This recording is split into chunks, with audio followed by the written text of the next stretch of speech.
Hər bir müsəlman, eyni zamanda hər bir insan bilməlidir ki, Allah Teala onu əbəs yerə yaratmayıb, boş-boşuna yaranmayıb. Və hər bir müsəlman bilir ki, Allah Teala yaratdıqlarını da bir hikmət və bir qayə üçün yaradıb. Yaradılanların hamısı haqq olaraq yaradılıb, gerçək olaraq yaradılıb. Allah Teala yaratdıqlarını boş-boşuna, əyləncə olaraq, yəni bu şeylər üçün yaratmayıb. Əsla Allah Teala bu şeylərdən də uzaqdır. Allah Teala bu şeylərdən uzaq olması ilə bərabər həmçinin ucadır. Allah Subhanahu və Teala Qurani Kərimdə diqqət edin nə buyurur?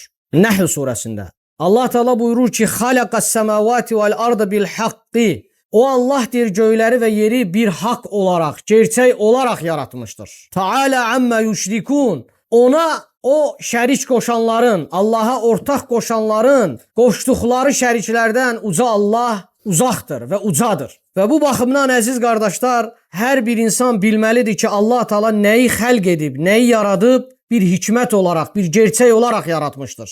Allah Teala Qurani Kərimdə buyurur. Allah Teala buyurur ki, biz göyləri, yeri və onların arasında olanları boşuna yaratmadıq. Fikir verin. Zəlikə zannullezine kəfəru. Bu kimlərin zənnidir? İnkar edənlərin, kafirlərin. O kafirlər ki, Allahın yaratdıqlarını boşuna sayırlar, dəyərsiz hesab edirlər. Vay olsun o inkar edənlərin cəhənnəm odundakı halına. Allah təhdid edir onları.